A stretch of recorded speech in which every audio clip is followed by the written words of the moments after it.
Hello everyone, welcome to साक्षीज विद्या साधना। इस video lecture में हम पढ़ेंगे class 10 science chapter 6 life processes और ये है पार्ट 2 जिसके अंदर डिस्कस करने वाले हैं हम न्यूट्रिशन के बारे में।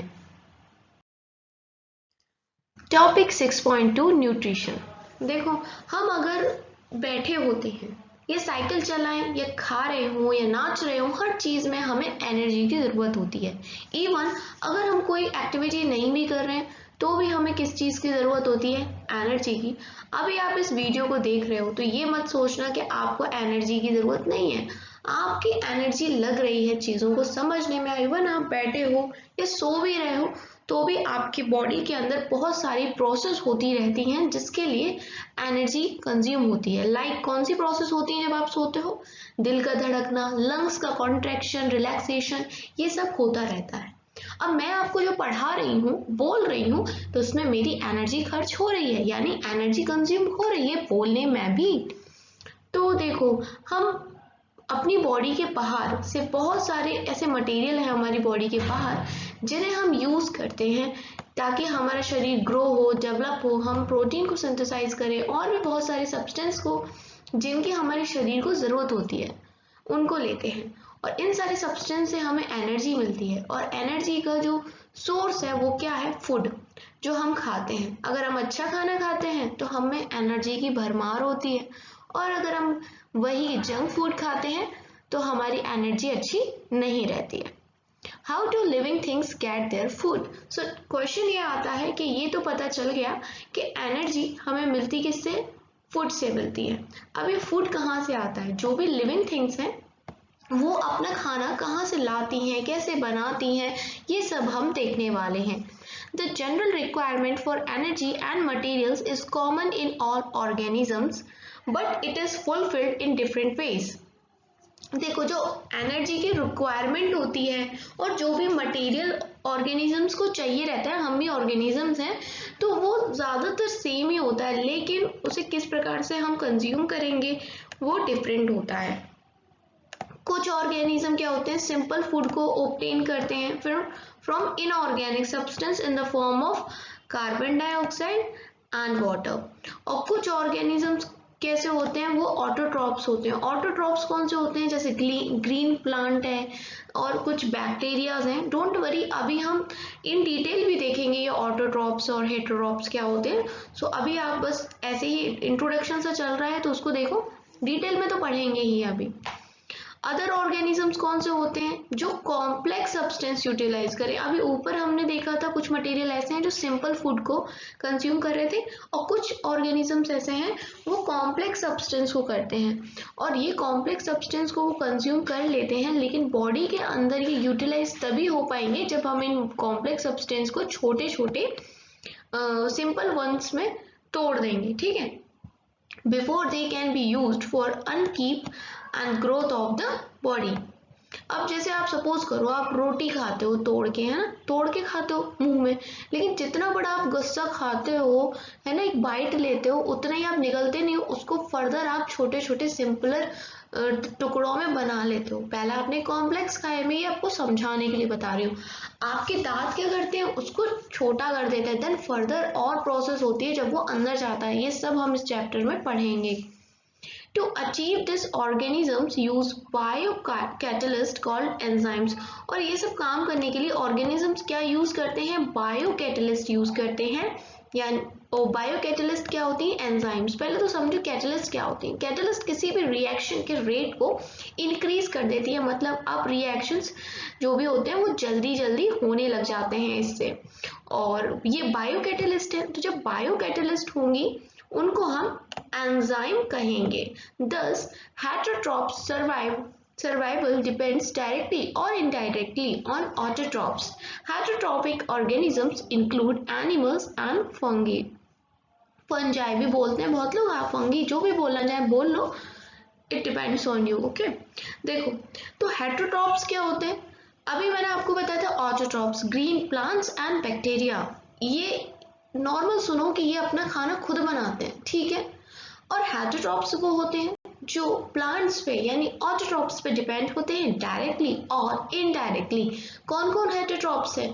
हम एनिमल्स, हम क्यों बोला मैंने, क्योंकि human is a social animal, ठीक है, हम भी एनिमल वाली कैटेगरी में आते हैं, हम सोशल एनिमल हैं, सामाजिक प्राणी हैं हम।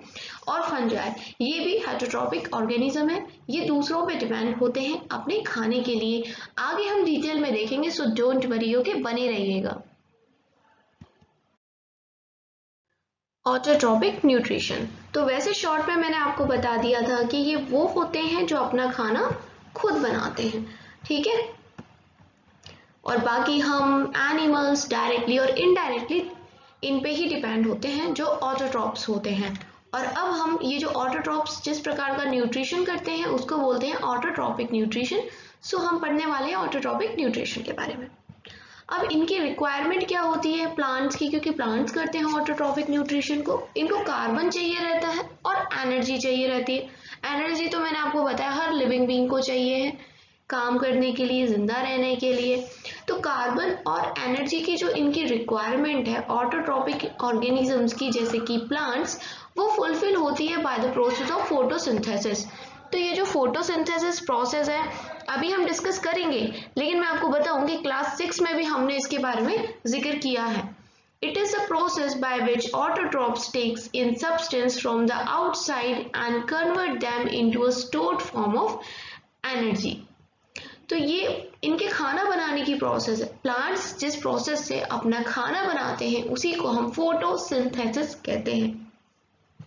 इस प्रोसेस के अंदर क्या होता है, इसके अंदर ऑटोट्रॉप्स जो कि प्लांट्स हैं take in substances from the outside. ये आउटसाइड जो मतलब इनके बाहर का जो इन्वायरमेंट है वहां से कुछ सब्सटेंस अपने अंदर लेते हैं और उनको कन्वर्ट कर देते हैं किसमें, स्टोर्ड फॉर्म ऑफ एनर्जी में, स्टोर करके रख लेते हैं। This material is taken in the form of carbon dioxide. और ये क्या लेते हैं, कार्बन डाइऑक्साइड। अब कार्बन डाइऑक्साइड वही है जो हम सांस जो रिलीज करते हैं, हम सांस लेते वक्त छोड़ते हैं, दैट इज कार्बन डाइऑक्साइड। और वाटर लेते हैं जिसको कन्वर्ट कर देते हैं किसमें, कार्बोहाइड्रेट्स में, in the presence of sunlight, sunlight भी होनी चाहिए, एंड क्लोरोफिल, ठीक है। तो ये डेफिनेशन हो गई एक तरीके से। अगर आपसे कोई पूछे कि what do you mean by photosynthesis या डिफाइन फोटोसिंथेसिस, तो आप बताओगे it is the process by which autotrophs take in substance from the outside and convert them into stored form of energy. This material is taken in the form of carbon dioxide and water, which is converted into carbohydrates in the presence of sunlight and chlorophyll. इतना आप लिखोगे पूरे number पाओगे, ठीक है। Carbohydrate से कुछ याद आ रहा है, कार्बोहाइड्रेट्स तो हमारे भी बैलेंस डाइट का हिस्सा होते हैं, ये भी छोटी क्लासेस में इतना तो हम सीख ही चुके हैं, है ना, अभी पढ़ेंगे उसके बारे में भी। देखो अभी यहाँ carbohydrates are utilized for providing energy to the plant. तो कार्बोहाइड्रेट से क्या होता है, प्लांट को एनर्जी मिलती है। We will study how this take place in the next section. Next section में हम देखेंगे कि कैसे होता है ये। The carbohydrates which are not used immediately are stored in the form of starch, which serves as the internal energy reserve to be used as and when required by the plant. देखो जो energy जितनी इनको चाहिए उतनी ये carbohydrate से ले लेते हैं और जो बच जाता है उसको चेंज कर देते हैं इन the form of starch, starch के फॉर्म में चेंज कर देते हैं ताकि जब बाद में एनर्जी की जरूरत पड़े तो उसको ये यूज कर सके। A somewhat similar situation is seen in us where some of the energy derived from the food we eat is stored in our body in the form of glycogen। और ऐसा ही हमारे शरीर के अंदर भी होता है, हमें जितनी एनर्जी की जरूरत है उतना हमारा शरीर यूज करता है और बाकी बची एनर्जी को स्टोर कर देता है बॉडी के अंदर इन द फॉर्म ऑफ ग्लाइकोजन। तो ये याद रखना कि प्लांट्स के अंदर जो एनर्जी को स्टोर किया जाता है वो फॉर्म होता है स्टार्च, वेयर एज ह्यूमन बीइंग्स में ग्लाइकोजन के फॉर्म में स्टोर किया जाता है इन लीवर। तो ये रिएक्शन दिया गया है जो फोटोसिंथेसिस करने के दौरान, मतलब जो प्रोसेस चलती है फोटोसिंथेसिस की उसके टाइम पे होता है क्या कि प्लांट्स को कार्बन डाइऑक्साइड की जरूरत है, ठीक है। तो वो कार्बन डाइऑक्साइड यहाँ पर उन्होंने ले लिया, पानी ले लिया, देन सनलाइट और क्लोरोफिल का यूज करते हुए वो बनाते हैं glucose, and then by product में बन जाता है ऑक्सीजन। और ये वही ऑक्सीजन है जिसको हम यूज करते हैं सांस लेने के लिए। इसलिए कहा जाता है पेड़ लगाओ, पेड़ों को मत काटो, बिकॉज ये हमें वो ऑक्सीजन देते हैं जिसकी बदौलत हम जी रहे हैं। अभी देखा था पैंडेमिक में कितना ज्यादा ऑक्सीजन की किल्लत हुई थी, उस टाइम पे आप लोगों को समझ में आ गया होगा ना ऑक्सीजन कितना जरूरी है। वैसे तो हम नॉर्मल सोचते हैं हवा है कि नहीं। Let us now see what actually happens during the process of photosynthesis. अब हम थोड़ा सा स्टेप बाय स्टेप देखेंगे कि एक्चुअली में कि फोटोसिंथेसिस की प्रोसेस के अंदर क्या क्या होता है। पहली चीज है absorption of light energy by chlorophyll. तो पहले ये क्या हो रहा है यहाँ पर कि एनर्जी एब्जॉर्ब हो रही है, लाइट एनर्जी जो सन से हमें मिल रही है उसको एब्जॉर्ब कर रहा है। कौन कर रहा है? क्लोरोफिल कर रहा है। अभी देखेंगे क्लोरोफिल कहाँ है और क्या चीज है, ठीक है। देन ये लाइट एनर्जी को हम कन्वर्ट कर देते हैं किसमें? केमिकल एनर्जी में, ठीक है। और क्या करते हैं एक और काम कि जो वाटर मॉलिक्यूल्स हैं, H2O होता है वाटर, उसको अलग अलग टुकड़ों में बांट देते हैं, ऑक्सीजन अलग कर देते हैं, हाइड्रोजन अलग कर देते हैं। Then reduction of carbon dioxide to carbohydrates. Carbon dioxide जो यूटिलाइज किया था, जो कि हम ह्यूमन बीइंग्स ने छोड़ा है, उस कार्बन डाइऑक्साइड को इन्होंने यूज कर लिया और अपना खाना बना दिया कार्बोहाइड्रेट में कन्वर्ट करके, क्योंकि कार्बोहाइड्रेट से इनको एनर्जी मिलती है, अभी हमने पढ़ा था। और जो बच जाती है एनर्जी जिसको ये यूटिलाइज नहीं कर पाते, उसे स्टार्च के फॉर्म में स्टोर करते हैं। मैं रिपीट इसलिए करती हूँ ताकि आपको याद होता जाए। लेकिन देखो ये जरूरी नहीं है कि ये जो 3 स्टेप है 1 2 3 करके लिखे हुए हैं तो 1 2 3 इसी क्रम में हो, ऐसा जरूरी नहीं है। These steps need not take place one after the other immediately. For example, the desert plant take up carbon dioxide at night and prepare an intermediate which is acted upon by the energy absorbed by the chlorophyll during the day.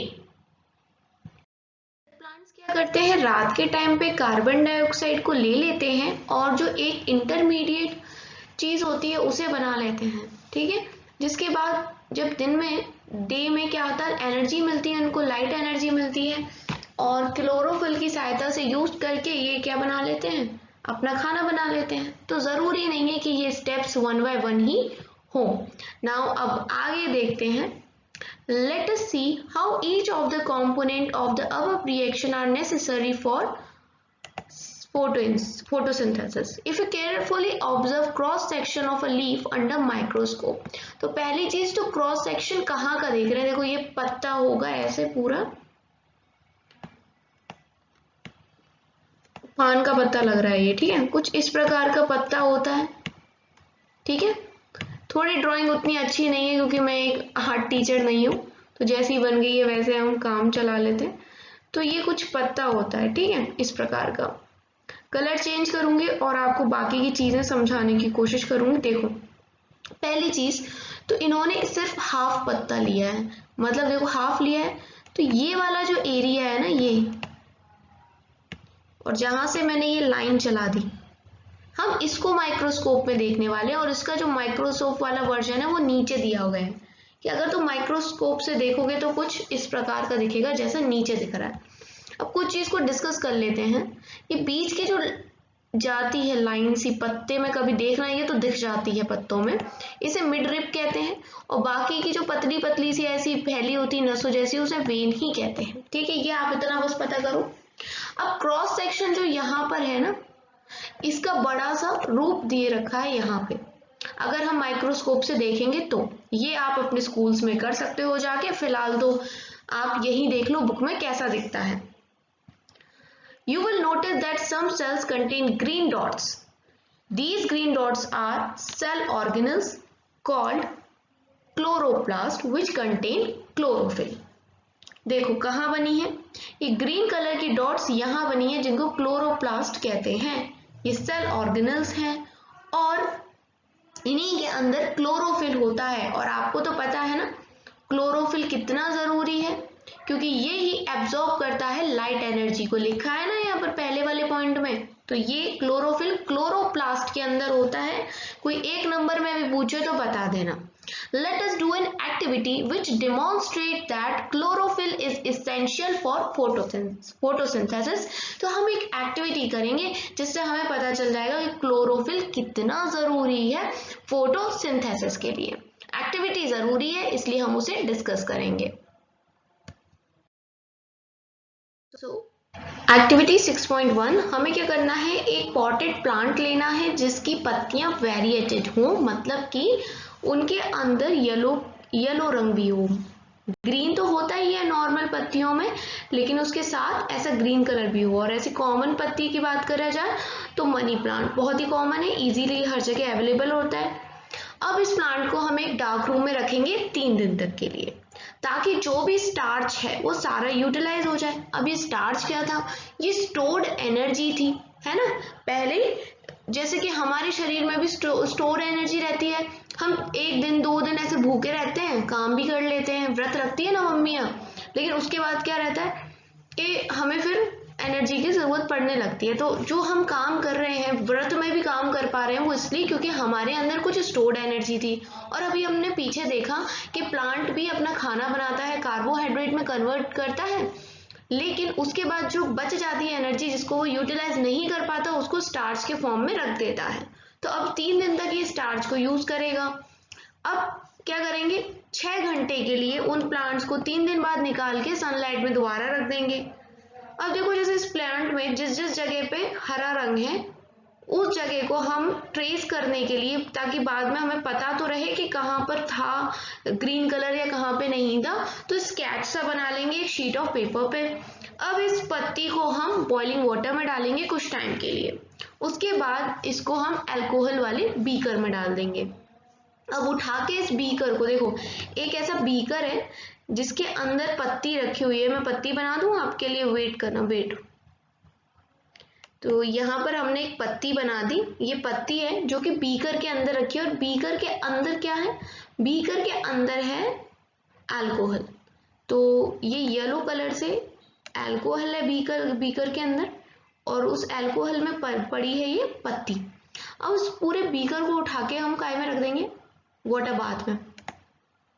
एक water bath पे ऐसे रख दिया और नीचे से हमने इसको हीट देना स्टार्ट कर दिया। इतनी देर तक हमें हीट देना है जब तक ये अंदर का जो अल्कोहल है ये बॉयल होने लग जाए। What happens to the color of the leaf? What is the color of the solution? तो अगर हम जब तक खौलने तक अल्कोहल को हीट करते रहेंगे तो आप देखेंगे जो कि हरी पत्ती थी वो भी अब सफेद हो गई, मतलब उसका रंग चला गया और पूरा हरा रंग अल्कोहल के अंदर आ चुका है, पूरी पत्ती में से हरा रंग जा चुका है। Now dip the leaf in the dilute solution of iodine. अब हम उस लीफ को क्या करेंगे, आयोडीन के सॉल्यूशन में डालेंगे और कुछ मिनट के लिए छोड़ देंगे। अब आप लीफ को निकालो और आयोडीन सॉल्यूशन से साफ कर दो लीफ पे से। ऑब्जर्व करो कलर को लीफ के और कंपेयर करो किससे, जो हमने एक शीट ऑफ पेपर पे ट्रेस किया था ना, ताकि हमें बाद में पता पड़े कि कहाँ कहाँ हरा रंग था, तो उससे करो। आप देखोगे कि बिल्कुल सिमिलर होंगे दोनों। यहाँ पर पहले हरा रंग हुआ करता था, तो जहां आपने आयोडीन डाला तो यहाँ पर आयोडीन से ब्लू ब्लैक हो गया सेम जगह पे, क्योंकि आयोडीन जहां पर भी स्टार्च मौजूद होता है उस जगह पे अगर आयोडीन पड़ जाए तो वो चीज ब्लू ब्लैक हो जाती है। ये चीज हमने क्लास 6 में पढ़ी है, मैं आपको इसलिए बार बार बता देती हूँ क्योंकि आपको पता रहना चाहिए कि आपने छोटे क्लास में भी ये सब चीजें पढ़ी है, लेकिन अब वो बात अलग है कि उस टाइम हम थोड़ा ध्यान कम देते हैं, चीजें भूल जाते हैं, आगे की याद रहती है, पीछे की भूल जाते हो। लेकिन क्लास 6 में भी है, और क्लास 6 में किसके साथ किया है आपको पता है, पोटैटो के साथ किया है। आप आलू के ऊपर भी आयोडीन सॉल्यूशन इस तरह से डालोगे तो आलू के अंदर क्या होता है, स्टार्च होता है, दैट इज वाई वो ब्लू ब्लैक हो जाएगा। तो यहाँ हमें पता चल गया कि प्रेजेंस ऑफ स्टार्च है लीफ में, किस किस एरिया में है। तो जहां जहां हरा हरा पार्ट था वहां पर स्टार्च होता है, इससे हमें पता पड़ गया कि खाना कहाँ पर स्टोर्ड है, हरी जगहों पे, ठीक है। Now let us study how the plant obtains carbon dioxide। तो हमने जैसा कि देखा कि कार्बन डाइऑक्साइड का यूज करते हैं फोटोसिंथेसिस में, लेकिन कार्बन डाइऑक्साइड ऑब्टेन कैसे करते हैं वो अब हम पढ़ने वाले हैं। In class 9 we have talked about stomata which are tiny pores present on the surface of the leaves।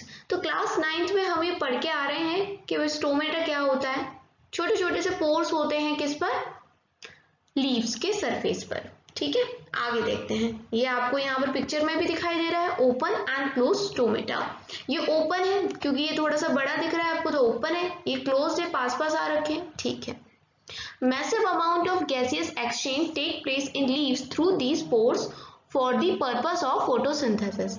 जैसे कि हमें पता है फोटोसिंथेसिस के लिए कार्बन डाइऑक्साइड हमें चाहिए, मतलब हमें नहीं, प्लांट्स को चाहिए। तो उसके लिए कैसे कार्बन डाइऑक्साइड अंदर बाहर वाला सिस्टम होगा, कैसे होगा, अंदर भी तो जाएगी ना कार्बन डाइऑक्साइड, तभी तो वो प्रोसेस हो पाएगी आगे।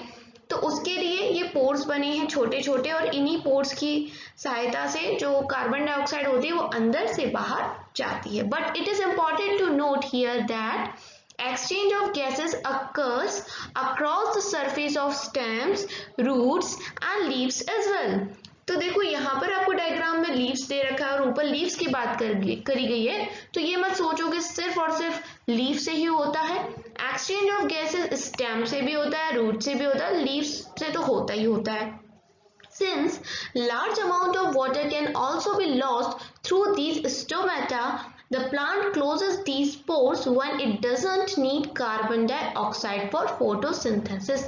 देखो, अगर कोई चीज बाहर की अंदर जा रही है तो अंदर से बाहर भी तो आ सकती है, तो पानी वेस्ट हो जाएगा इनका, जो भी इनको खाना बनाने की जरूरत है जिस पानी की, वो वेस्ट ना हो जाए, इसलिए ये अपने पोर्स को क्लोज करके रखते हैं जब इनको कार्बन डाइऑक्साइड की जरूरत नहीं होती है। ठीक है, फालतू वेस्टेज क्यों करें, तभी खोलते हैं पोर्स को, तभी खोलते हैं ये जब इनको कार्बन डाइऑक्साइड की जरूरत हो फोटोसिंथेसिस के लिए। The opening and closing of the pore is a function of the guard cell। अब जैसे कि वॉचमैन या सिक्योरिटी गार्ड्स जो बैठे रहते हैं कहीं भी सोसाइटी में, तो वो क्या करते हैं, गेट खोलते हैं ना कॉलोनी का और गेट बंद करते हैं। वैसे ही ये दो गेट समझ लो, ये दो क्या हैं, गेट्स, और इनका खोलना और बंद करना इन गेट्स का किसके हाथ में है, गार्ड सेल्स की। क्यों, क्योंकि ये गार्ड करते हैं। Guard cells swell when water flows into them। ये गार्ड सेल्स कैसे होते हैं, देखो फूले फूले से लग रहे हैं, ये फूल जाते हैं, क्यों, क्योंकि इनके अंदर पानी बह रहा है अभी, causing the stomatal pore to open। और इसीलिए, क्योंकि देखो ये फूले हुए हैं और ये खुल गया है, बिकॉज अभी इनके अंदर पानी है। सिमिलरली जब इनके अंदर पानी नहीं होता है तो ये सिकुड़ जाते हैं और स्टोमेटल पोर बंद हो जाता है। नाउ एक और एक्टिविटी है, एक्टिविटी 6.2। इसके अंदर देखो हमें क्या करना है, दो सेम साइज के हमें ले लेने हैं प्लांट्स, लगभग सेम ही साइज के हों, और उनको 3 दिन के लिए डार्क रूम में रख देना है। Now place each plant on separate glass plates. ठीक है, ग्लास प्लेट्स पे कर दिया है। Then place a watch glass containing potassium hydroxide by the side of one plant. सिर्फ एक ही प्लांट आप देख रहे हो, जैसे कि डायग्राम में जो प्लांट ए है उसके पास हमने एक वॉच ग्लास रख दी है जिसके अंदर पोटेशियम हाइड्रोक्साइड है। ठीक है, अब क्या होगा, cover both the plants with separate bell jars as shown in figure. ठीक है, इस प्रकार के ये बेल जार्स लगा दिए हैं दोनों के ऊपर हमने, लेकिन एक्स्ट्रा क्या है कि यहाँ पर पोटेशियम हाइड्रोक्साइड रखा हुआ है प्लांट ए में। Use Vaseline to seal the bottom of the jars to the glass plates so that the setup is airtight। अब नीचे वैसलीन लगा दो ताकि बिल्कुल भी हवा ना जाए और एयर टाइट रहे। Keep the plants in sunlight for about 2 hours। और 2 घंटे के लिए इन प्लांट्स को सनलाइट में रख दो। Pluck a leaf from each plant and check for the presence of starch as in the above activity।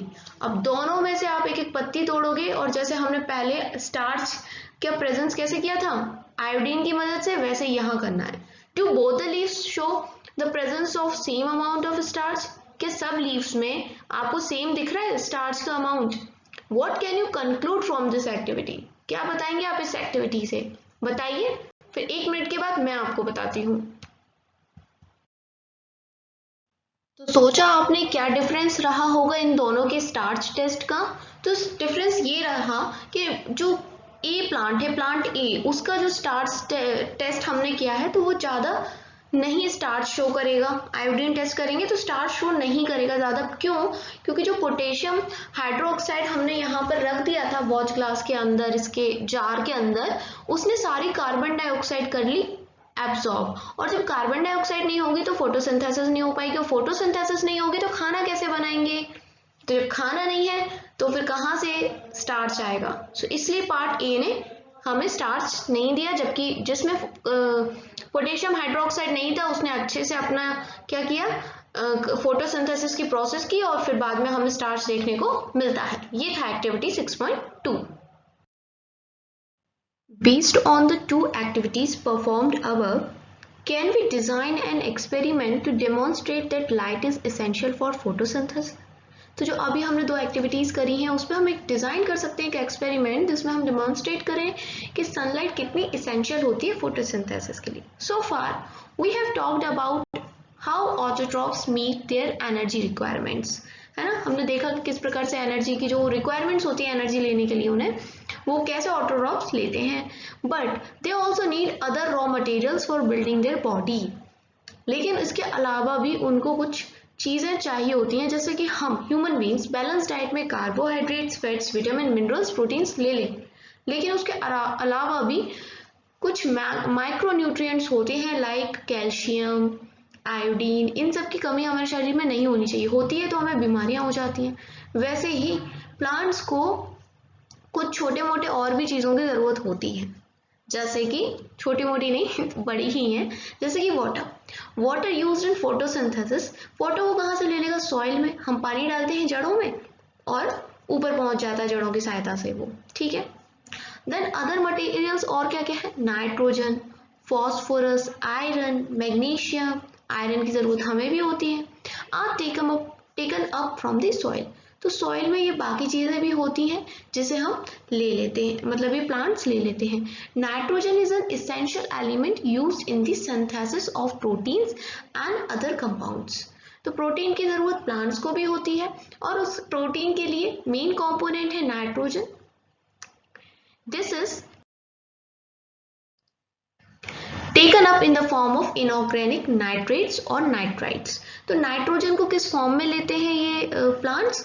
Nitrates या नाइट्राइट्स के फॉर्म में लेते हैं, और it is taken up as organic compound which have been prepared by bacteria from atmospheric nitrogen.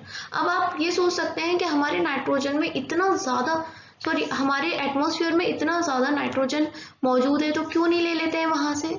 तो इसका एक example आपको दूंगी। आपको अगर मैं गेहूं के खेत में खड़ा कर दूं और बोलूं कि लो इतना सारा गेहूं है, कर लो कंज्यूम, तो कर लोगे क्या? नहीं, हम गेहूं नहीं खा सकते ना, हमारा पेट खराब हो जाएगा।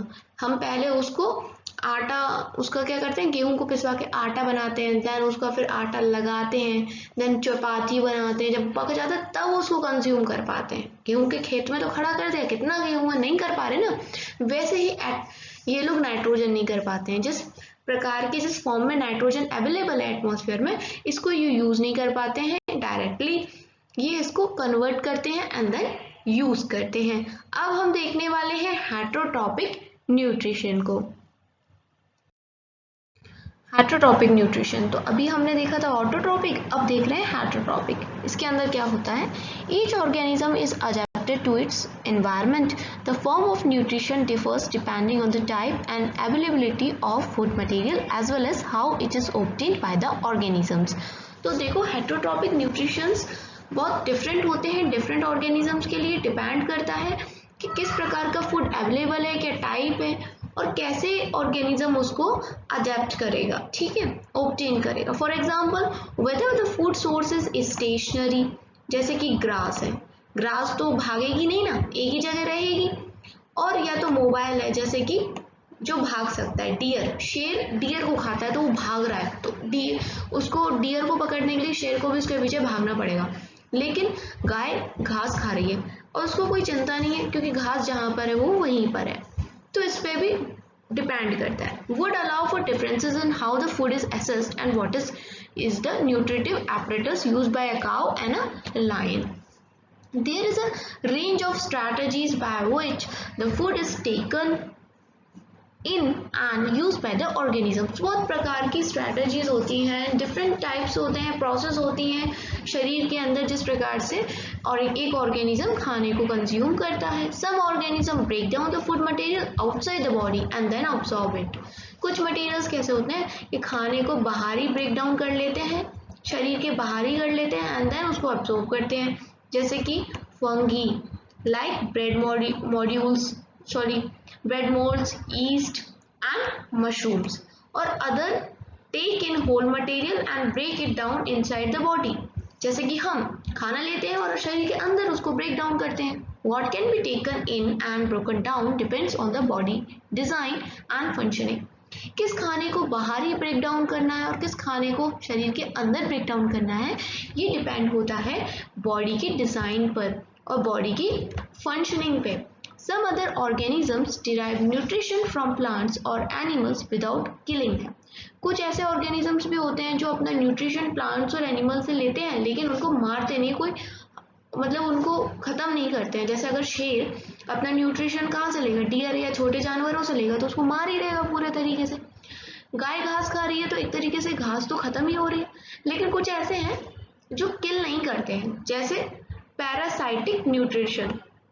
ये पैरासाइटिक न्यूट्रिटिव स्ट्रैटेजी जो होती है, इसमें जो जिससे खाना लिया जा रहा है उसको कोई वो मरता नहीं है, जैसे कि कसकटा जिसको हम अमरबेल कहते हैं, या फिर ticks, lice, leeches and tapeworm.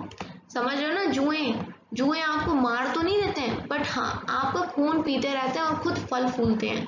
ये तो जुओं वाली बात तो पता ही हो गई है ना, बचपन में कभी ना कभी हो गए होंगे। How do organisms obtain their nutrition. अब बात आती है कि कैसे ऑब्टेन करते हैं। Since the food and the way it is obtained differ, the digestive system is different in various organisms. देखो जैसा कि मैंने अभी आपको बताया था कि जो खाना है और उसे ऑब्टेन करने का तरीका अलग अलग ऑर्गेनिजम्स में अलग अलग है, तो डाइजेस्टिव सिस्टम भी उनका अलग तरह से फंक्शन करेगा, ठीक है, और डिफरेंट होगा।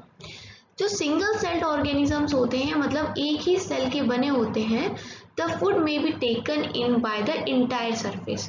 वो अपने पूरे सरफेस की मदद से खाने को अंदर लेते हैं। But as the complexity of the organism increases, different parts become specialized to perform different functions. और जैसे जैसे थोड़ा बड़ा होता है तो कॉम्प्लेक्सिटी आ जाती है और डिफरेंट पार्ट्स बन जाते हैं अलग अलग फंक्शंस करने के लिए। जैसे हमारे शरीर में डिफरेंट पार्ट्स हैं क्योंकि हमारा शरीर काफ़ी कॉम्प्लेक्स है। For example amoeba takes in food using temporary finger-like extension of the cell surface which fuse over the food particle forming a food vacuole। ये बहुत इंपॉर्टेंट है, कई बार डायरेक्ट क्वेश्चन आया है इसमें अमीबा के ऊपर, या डायग्राम बनाओ या कैसे ये अपना न्यूट्रिशन लेते हैं ये बताओ। ये बहुत इंपॉर्टेंट है, अमीबा कई बार आया है, ठीक है, इसको बिल्कुल समझ लो ध्यान से। तो अमीबा कैसे करता है, फिंगर लाइक स्ट्रक्चर होता है ना उसका, ये डायग्राम में भी आपको शो किया है स्टेप बाय स्टेप। तो उसकी मदद से जो भी खाना होता है उसको अंदर फ्यूज कर लेता है, फॉर्मिंग अ फूड वॉक्यूल। ठीक है, देखो ये खाना है रेड कलर का और ये बाहर की तरफ से फिंगर लाइक स्ट्रक्चर बनाया और देन फूड वॉक्यूल बनाते हुए उसको अंदर कर लिया। Inside the food vacuole, complex substances are broken down in simpler one, which then diffuse into the cytoplasm। और इस वॉक्यूल के अंदर क्या होगा कि जो भी बड़े सब्सटेंस थे वो सिंपलर हो जाएंगे और देन डिफ्यूज हो जाएगा काय के अंदर, साइटोप्लाज्म के अंदर। The remaining undigested material is move to the surface of the cell and thrown out. और जो भी खाना अनडाइजेस्टेड रहता है, फालतू का रहता है एक्स्ट्रा, वो बॉडी से बाहर हो जाता है सरफेस के थ्रू। In paramecium which is also unicellular organism, the cell has definite shape and food is taken in at a specific spot. Food is moved to this spot by the movement of cilia which cover the entire surface of the cell। वैसे ही एक और होता है amoebae के अंदर के अलावा paramecium, इसके अंदर जो फूड हम लेते हैं वो सीलिया की मदद से लेते हैं, सीलिया के मूवमेंट के कारण। ठीक है, तो ये हो गया, ये तो सिंगल सेल थे। अब अभी हम बड़े जो सेल्स हैं, मल्टी सेलुलर ऑर्गेनिजम्स हैं, जैसे कि हम ह्यूमन बींग्स हैं, इनके अंदर न्यूट्रिशन कैसे होता है इसे हम नेक्स्ट वीडियो में देखेंगे। ठीक है, तो बने रहिएगा मेरे साथ, वीडियो को लाइक करके ज़रूर जाना, चैनल पर नए हो तो सब्सक्राइब करना साक्षीज़ विद्या साधना को। Thanks for watching.